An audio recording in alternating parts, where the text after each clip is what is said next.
Did you know a man once discovered his soul by nearly destroying another's? Pierre Bezukhov stood in the frozen Moscow woods at dawn in 1806, holding a pistol he'd never fired. Across from him waited Dolokhov, the man who had seduced his wife. Pierre was wealthy beyond measure, but spiritually bankrupt, married for convenience to a woman he barely knew. Now he faced death or murder for someone he didn't even love.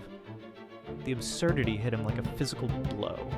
His entire existence had been meaningless, a life of luxury built on emptiness, following rules he never questioned. His finger found the trigger. The shot rang out. Blood spread across the pristine snow as Dolokhov fell. Pierre stared in horror at what his hands had done, but as he knelt to help his wounded opponent, something awakened inside him. In that moment of violence, he finally understood what it meant to be truly alive.